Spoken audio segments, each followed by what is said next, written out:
Donald Trump strutted onto live national television with the kind of confidence that suggested he believed the night was already his. Donald Trump carried that familiar smirk, the one that had defined countless confrontations, clearly convinced he could dismantle Jasmine Crockett with a few sharp personal jabs. But what happened next, nobody in that studio was prepared for, because within minutes the energy in the room changed so dramatically even the moderator stopped speaking, and for the first time that night, Donald Trump looked rattled, not annoyed, not irritated, rattled. The kind of rattled that shows up in the eyes before the words catch up. Within moments, Donald Trump mocked Jasmine Crockett's roots, questioned her place, and implied she didn't truly belong in America. It was the kind of attack Donald Trump had used before, calculated, provocative, and designed to dominate the room before anyone else had the chance to fight back. And at first, it seemed like the exact same playbook was working again. Some people in the audience laughed nervously, others shifted uncomfortably in their seats. The moderator froze for half a second, unsure whether to interrupt or let the moment play out. Donald Trump noticed it immediately. That tiny hesitation, that tiny opening. And like always, Donald Trump pushed harder. Donald Trump leaned back in his chair with that grin, the grin that said he thought he already won. Then came another jab, sharper this time, the kind designed to humiliate, not debate. And suddenly, the entire room felt different. The air tightened, because this was no longer a political discussion. This was becoming personal, very personal. But Jasmine Crockett didn't react the way people expected. No angry interruption, no shouting match, no emotional explosion. And somehow that silence became more powerful than anything Donald Trump had said. Jasmine Crockett just looked at Donald Trump, calm, still, focused.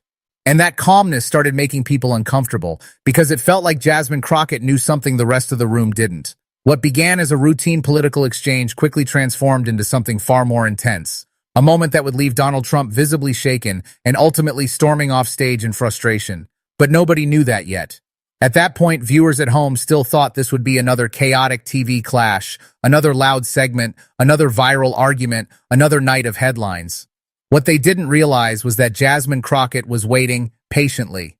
And the longer Donald Trump talked, the deeper he walked into the trap himself. The setting only amplified the drama. This wasn't just another interview or panel discussion. It was a nationally televised primetime debate special, framed as a serious conversation about the issues affecting everyday Americans. Millions were watching live, families at home, college students glued to social media, political analysts waiting for sound bites. Even people who hated politics were watching because everyone sensed something unusual about this matchup between Jasmine Crockett and Donald Trump. Jasmine Crockett had built a reputation for being fearless. Not loud, not theatrical, fearless. And Donald Trump underestimated that. That became obvious almost immediately. The moderator opened with urgency, laying out the stakes, rising costs, a failing healthcare system, and a growing sense that justice only worked for the powerful. The tone was serious, almost heavy. As the spotlight shifted to Jasmine Crockett, she didn't rush. Jasmine Crockett spoke slowly, clearly, and every sentence landed harder than the last. Jasmine Crockett talked about parents working 2 jobs and still falling behind, people skipping meals so their children could eat, veterans waiting months for care, seniors cutting pills in half because medication had become too expensive. And while Jasmine Crockett spoke, something unexpected started happening. The audience got quieter. Not bored quiet, listening quiet. The kind of silence that only happens when people feel recognized. Donald Trump noticed that too, and suddenly Donald Trump's expression changed, just slightly, because attention was shifting away from him.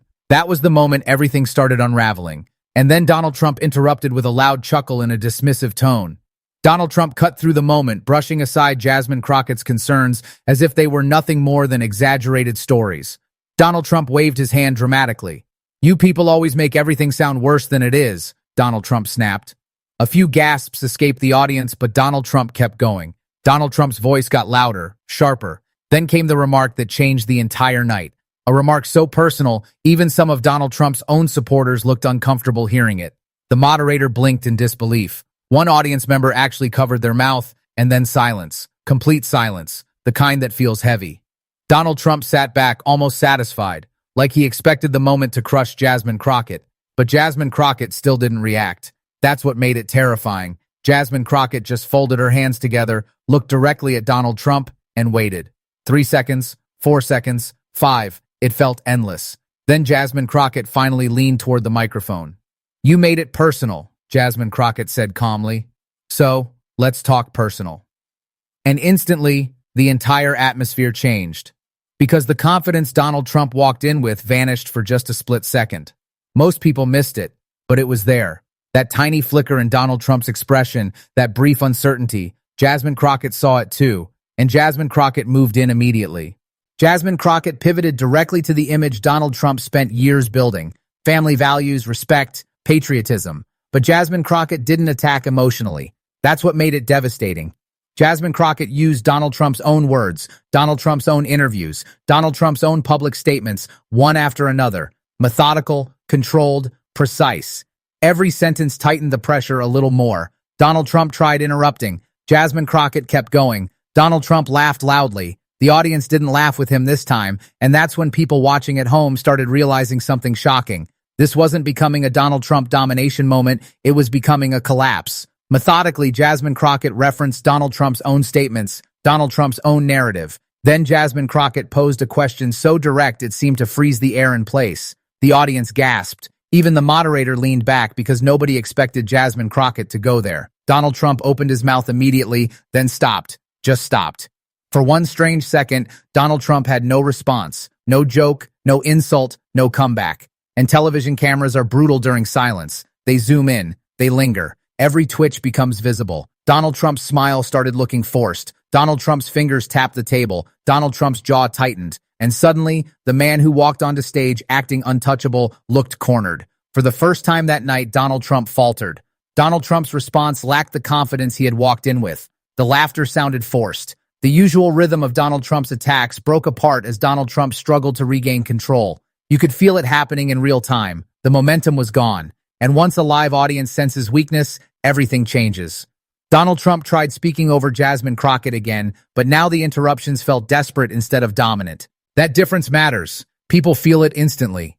Jasmine Crockett never raised her voice. That was the genius of it, because the calmer Jasmine Crockett stayed, the louder Donald Trump's frustration looked. And viewers at home couldn't stop watching. Social media exploded within minutes. Clips started spreading before the debate was even over. People were posting the same question again and again. Did Donald Trump just lose control on live TV? But the biggest moment was still coming. The energy in the room shifted subtly at first, then unmistakably. Audience members leaned forward, some nodding, others reacting audibly. The balance of power had changed. Donald Trump could feel it. That's why Donald Trump's tone suddenly became harsher, faster, less disciplined. Donald Trump started repeating himself. Donald Trump pointed aggressively across the table. Donald Trump accused the moderators of bias. Then Donald Trump accused the audience of disrespect. Classic escalation. But this time it wasn't landing because the room had already shifted emotionally. And once that shift happens, it's almost impossible to reverse live. Jasmine Crockett understood that perfectly. So Jasmine Crockett did something unexpected. Jasmine Crockett stopped attacking completely. Instead, Jasmine Crockett started talking directly to the audience again about healthcare, about wages, about accountability. And that contrast made Donald Trump look even more chaotic. It was subtle, but devastating. Donald Trump's frustration became visible. Donald Trump stood abruptly, slammed his hands on the table, and raised his voice in an attempt to reclaim authority. The sound echoed through the studio. People jumped in their seats. The moderator tried stepping in. Donald Trump ignored him completely. Now Donald Trump wasn't debating anymore. Donald Trump was reacting emotionally. And that's the moment powerful figures become vulnerable on television, because cameras don't just record words, they record loss of control. Jasmine Crockett sat there completely still while the chaos exploded around her. That image alone became unforgettable. One person yelling, one person calm, one trying to dominate the room, the other letting the room reveal the truth itself. And then came the moment nobody could believe actually happened. Donald Trump ripped off his microphone in a burst of anger, declaring the entire exchange unfair before turning his back on the stage. The audience erupted instantly. Some shouted, some booed, others simply stared in shock. Even the moderator looked stunned. Because live television isn't supposed to break like this, but it was breaking right in front of everyone. Donald Trump stormed toward backstage while producers scrambled frantically off camera. Cables moved, staff rushed around. Someone could be heard yelling directions behind the scenes. And through all of it, Jasmine Crockett remained seated, watching silently. That silence again. That same silence that had haunted the room earlier. Only now, it felt final. His exit was loud, abrupt, and impossible to ignore. The cameras followed as Donald Trump disappeared backstage, leaving behind an empty chair that became the most powerful image of the night. That chair said everything words no longer could. Millions watching at home stared at it because suddenly the debate wasn't about policy anymore. It was about pressure, temperament, control. And the image was brutal. One candidate still standing in the fight, the other gone. But then Jasmine Crockett did something nobody expected. Jasmine Crockett didn't celebrate, didn't smirk, didn't mock him, didn't turn the moment into personal revenge. Instead, Jasmine Crockett slowly leaned toward the microphone one last time, and what Jasmine Crockett said next became the line people replayed for days. "Real leaders don't walk away when challenged," Jasmine Crockett said firmly. "They stay, they answer, and they fight for solutions." The room went quiet again, but this silence felt different, heavier, because now the audience wasn't waiting for conflict, they were absorbing the moment. Every word landed harder because Donald Trump was no longer there to interrupt it, and suddenly the empty chair behind that message became symbolic, painfully symbolic. Jasmine Crockett spoke directly to struggling families watching at home, people exhausted by political theater, people tired of screaming matches replacing real answers. And whether viewers agreed with Jasmine Crockett politically or not, many admitted afterward that the moment felt powerful, authentic, which is rare on television. The room quieted as Jasmine Crockett spoke, her words cutting through the noise that had consumed the stage just moments earlier. Then slowly, people started standing, one row at first, then another until the applause spread across the entire studio. Not because everyone agreed politically, but because everyone understood they had just witnessed something unforgettable. A moment where composure defeated chaos, where patience outlasted provocation, where one calm response completely changed the direction of a nationally televised confrontation. And the craziest part? The night started with Donald Trump believing he controlled everything. That was the irony nobody could stop talking about afterward. Because by the end, the image people remembered most wasn't Donald Trump's entrance. It wasn't Donald Trump's insults. It wasn't even the shouting. It was the empty chair, still sitting there under the studio lights, silent, unmoving, almost haunting. As the broadcast faded out, that image lingered, not just as a moment of confrontation, but as a defining snapshot of a night nobody watching would easily forget. Political commentators argued for days afterward. Some defended Donald Trump. Others praised Jasmine Crockett. Clips racked up millions of views overnight. Reaction videos exploded everywhere. But underneath all the noise, one conclusion kept surfacing again and again.